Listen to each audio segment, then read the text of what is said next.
Okay, we'll go. Good morning. Good morning. My name is Brett Robinson. I'm the Chief Operating Officer at First United and the Gathering Place, and thank you for coming to our town hall meeting. Thank you for those that are watching online later in the week. We have these town hall meetings 3 or 4 times a year to share church business operations and updates and finances and things of that nature. I'll go ahead and introduce everyone that's going to speak so we can kind of smoothly run through those.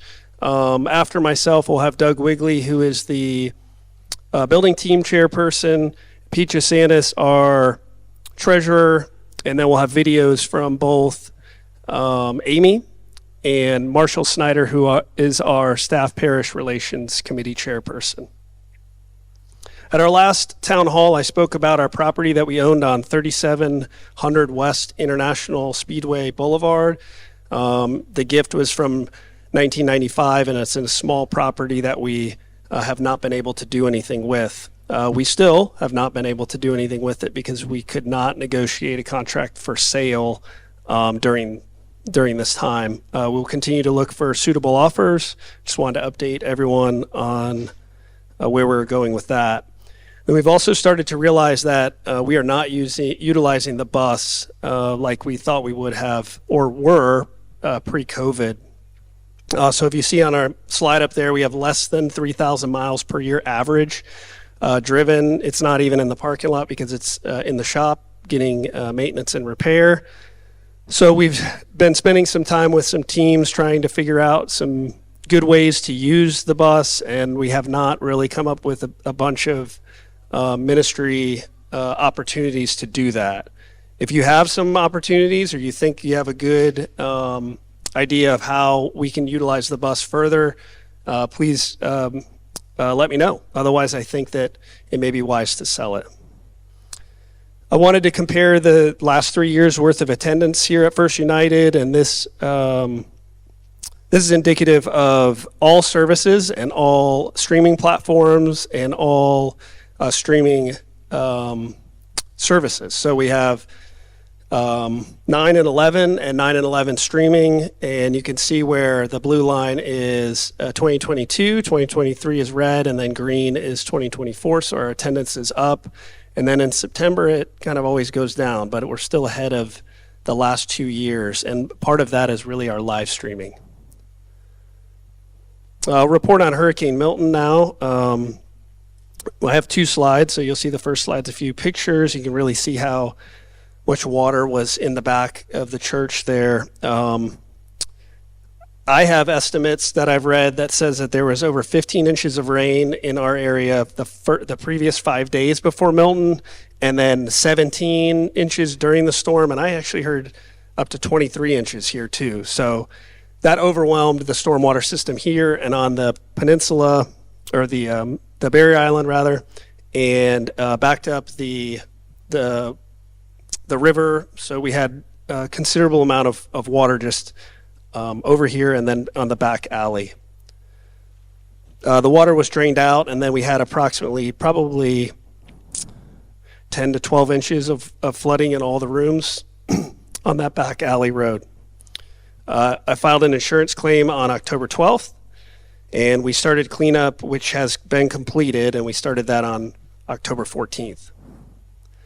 The cost just for the cleanup is $47,000. That was a crew for 2 or 3 weeks, pulling stuff out, drying things, throwing things away, and doing. There was no mold remediation that needed to be done because we got to it quick enough, but drying, things like that. Fortunately, our flood deductible is $5,000, so the majority of that will be covered, and we're working on restoring the rooms here soon, but the priority is the youth room and the counseling center. For my last slide, we'll talk about the Advent season, things that are coming up. We have Deck the Halls the week of November 18th. You'll see more information about that. And then equally, we need just as many people to take down the sanctuary after the new year. So I'll just kind of throw that in there. Candlelight Christmas Eve services are 4 and 6. We have one big Sunday on November 24th, which also includes a chili cook-off like last year. And then on Sunday, December 8th, we have the Christmas cantata at 3 p.m. So now I'm going to invite Doug Wigley up here. Thank you. As many of you know, during our design phase, we found that our setback for the new building didn't conform with the existing land development code, even though we were moving it back an additional 60 feet from where it is currently today. I'm happy to announce that the city has approved the change to the land development code in regards to all churches.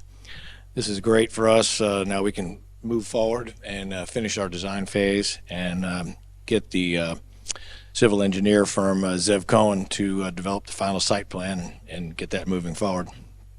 ML Underwood, Mike Underwood, who many of you remember his dad, Cecil, has formulated a kind of an approximate cost so we can look at to make sure that we are going to be financially prepared when it's time to build the new addition and to renovate this existing sanctuary.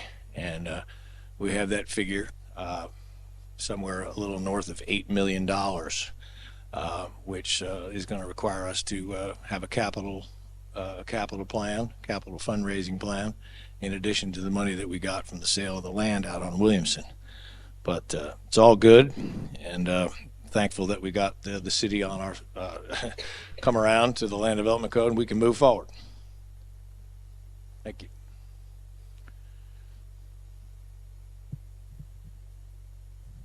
Good morning. I'm the treasurer. I'm Pete Jasanis. Put my slide up because I can't remember all the numbers.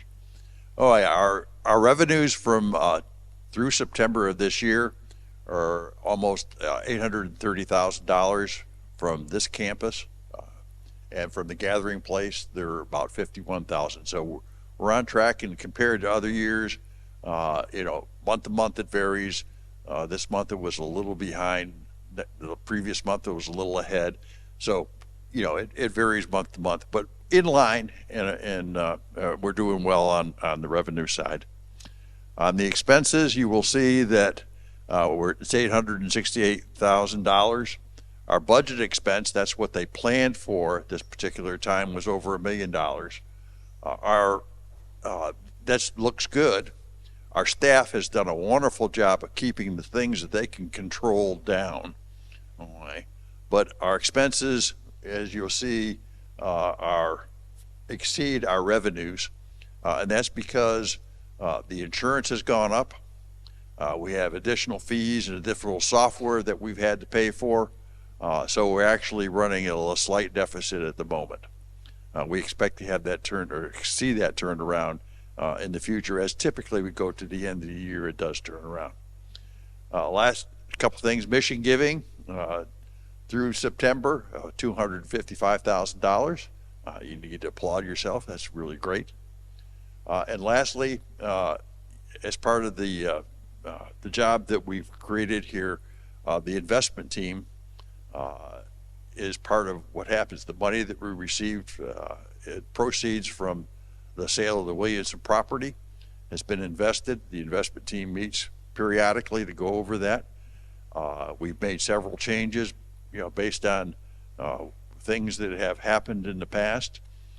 We have moved to more fixed income, and in fact, we'll be moving more of that to fixed income type stuff in the future, so that we can relieve ourselves of any ups and downs of the market at the present time. But to year to date through September, we've made about $360,000 off of the investment cost, which I think is really good. Any questions? Who's next? Okay. How do you turn this off?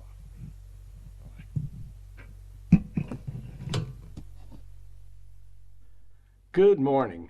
The SPRC report consists of 3 subjects.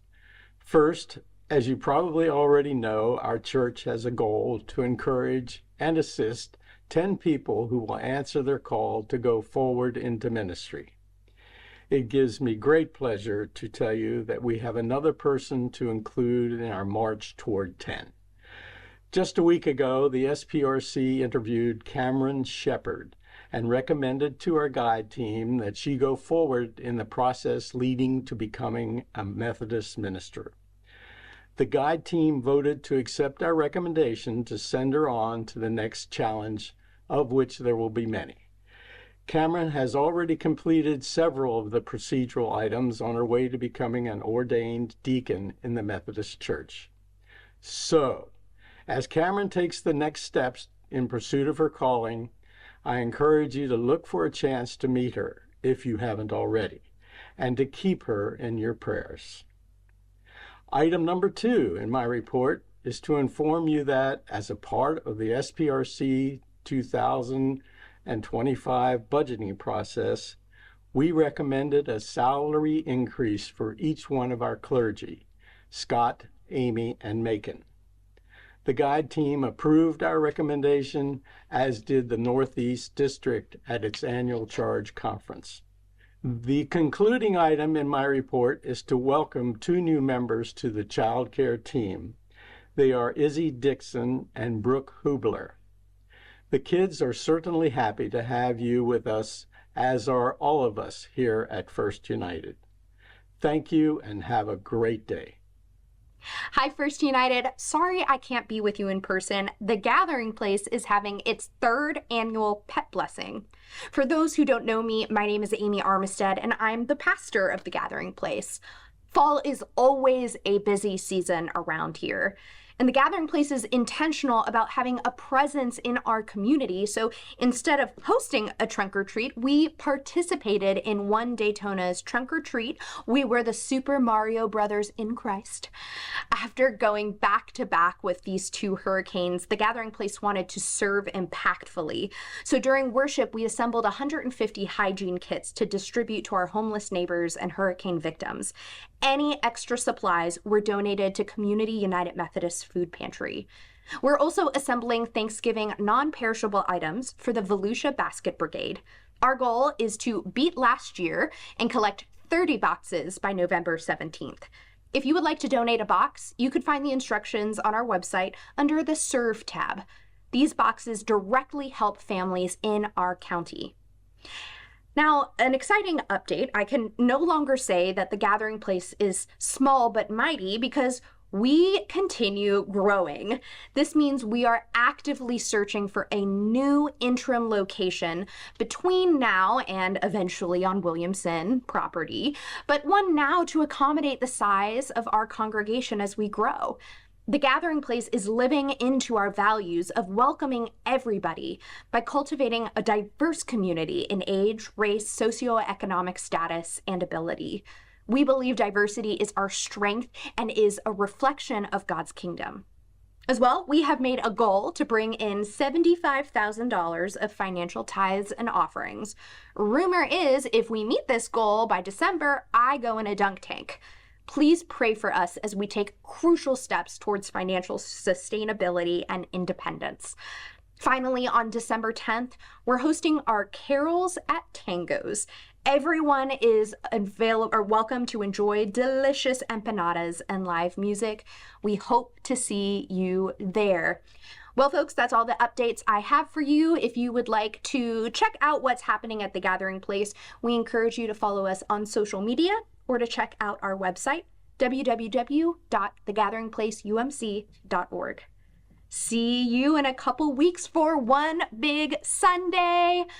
I don't know if I'm going to submit my chili, but I've got a good recipe, but I'm at least very excited to try a bunch of options. So we'll see you there as we worship as a First United family. All right. So questions and answers. Any questions? Thank you all very much. We appreciate, as always, the leadership and the guidance of the church. If you have questions, call us. Peace out.